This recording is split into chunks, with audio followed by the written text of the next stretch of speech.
What's going on, everybody? It's your boy DJ Can Do in the building. I am catching you early in the morning before the sun comes up. That's right. Before the sun comes up, I'm trying to hit you. Hey, listen. I've been on a bit of a hiatus, and I needed to come back out just to share with some people. I'm not expecting you to be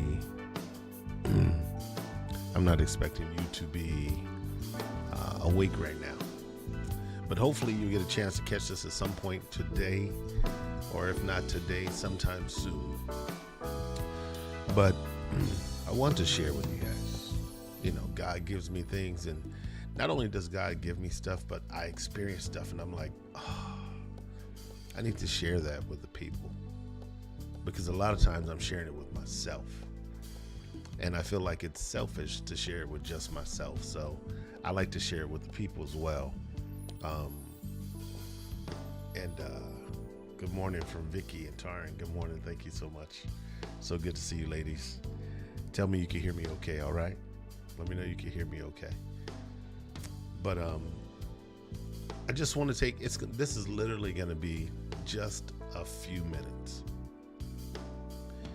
And if you know me, you know I'm all about the love, man. I'm all about the love, sharing love with people and trying to be a support when you can. And one day we should get into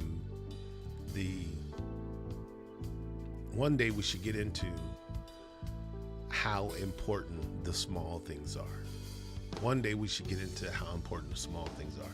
I'm not going to get into that today, but sometimes just a little hug, just a little hello at the right time, all these little things come into play because we're constantly going through stuff. So one day we're going to talk about those things, not today. Today, I wanted to share, I was watching, I love murder mysteries, but I like the real life stuff better, right? So I want to find out who did it. And we always want to know the why. That's like the most important part, right? Why? Why did they do it? Why did they do it? And of all the ones I've ever watched, you never get a why that makes sense, right? You watch First 48 or any of these shows, and you see this horrific thing take place. And not only do you want to find out who did it, but why? In every show, they end the show with you scratching your head like, you murdered that man over a cell phone. You murdered that person over cheating. It's never the why, it's never there. It never makes sense. Even when we get the why, it doesn't make any sense because you had an option. So I'm watching the Jeffrey Dahmer series and some of the other series, and I'm watching these series. And what fascinated me was Jeffrey Dahmer's mom and these people's family members are in the courtroom, and they know that they've committed these horrific crimes. I should say they know, but I don't know that they know. But they heard that they've committed these horrific crimes. However, they're on the side of the courtroom with their loved one, standing in support. And even after being in the courtroom and hearing all the evidence, when they go to the mother says, "You got the wrong guy. Not my baby. Not my child." The mom's eyes sees things differently because of love. She looks through lenses of love. The family members, they're talking to him. "You got the wrong person." It's because we're looking through lenses of love, right? You got this whole other group of people and this evidence that this person is guilty of that.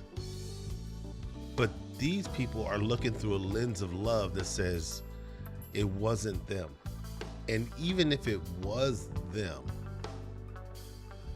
it was because this, or you don't have to be that harsh on them. There's always a forgiveness of love on that side of the glasses. So it prompted me to think.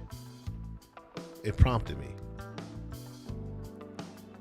Are we going through our days and our nights, our life with our friends and our family, looking through lenses of love? And I ask you that question because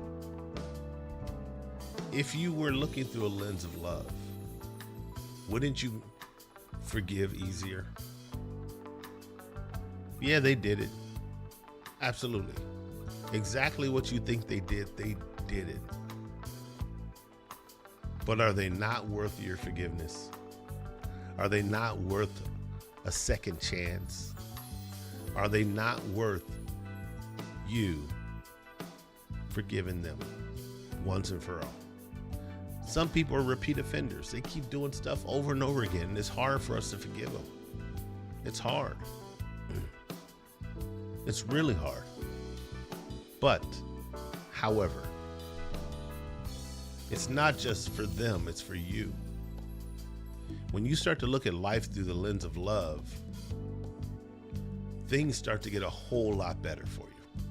You got these coworkers you can't stand. You got these coworkers you can't stand. Ooh, every time you see her, every time you see him, you get tight and tense. But are you looking at that person through a lens of love? Are you looking at that person like your brother or sister in Christ? And I want to say, for the most part, we don't. But here is the crazy thing. God looks at us through lenses of love. All the crazy stuff we do, no matter how small, no matter how big, he still looks through the same lenses, always. And that's why he's able to forgive you. I found out that most of the people on death row, or most of the people that committed these heinous crimes, have girlfriends that they acquired after going to prison. That's right. Some of y'all out here singles all get out. Some of y'all out here single. I mean, single to the max. Some of y'all really single. But there are people on death row who've gotten married, who have girlfriends, who have pen pals since being incarcerated. So those people have to be looking at them through a lens of love. Because whenever somebody sees a bunch of an attack, somebody else says, no, don't hurt them. Even if they did wrong, forgive them. Don't blah, blah, blah. And then next thing you know, they're in love with that person and they're moving forward. I want to encourage us to check ourselves and look at life through lenses of love. And don't just put them on when you want to put them on. Put them on and wear them. Watch how your day changes. When somebody cuts you off on the road and you have a lens of love on, when you're wearing those lenses of love, when you looking through the eyes of your mother, when somebody cuts you off on the road, you could then say, you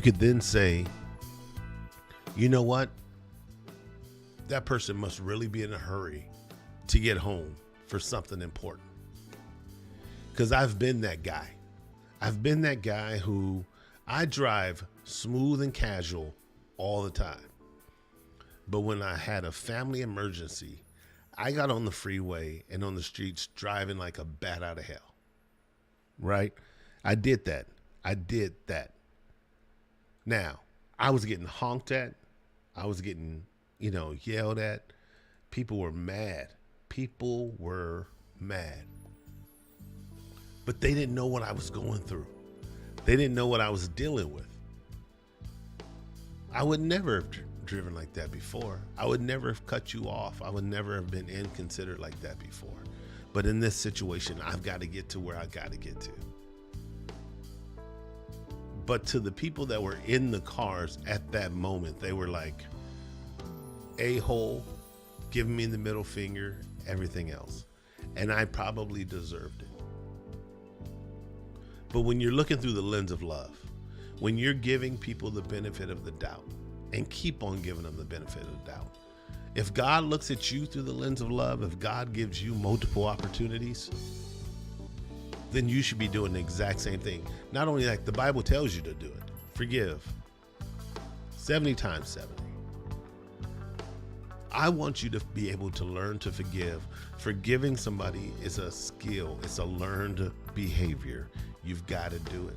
You know why? Because there's one thing to be able to forgive, but there's another thing to be able to forgive and move on. Some of us say, I forgive them, just keep them away from me. All I'm asking is that we start to look at life, look at our friends, look at our situations. These situations that we've literally put some of our friendships on death row. We've literally put some of our family relationships on death row. Because we're looking through the eyes of a regular person and not looking through our mother's eyes, the eyes of love, out of God's eyes, the eyes of love. Look through those lenses of love. Let me tell you, when everybody gets the lenses of love, I'm going to tell you. I'm going to tell you when you get the lenses of love. When they're gone. When you're at that funeral and you're sitting there and they're laid in that casket, and now you can't have two-way communication. All of a sudden, it's like, I forgive you. I'm sorry. It's okay, man. I'm sorry that we didn't talk. Don't wait till then. Don't wait till then. Do this for yourself.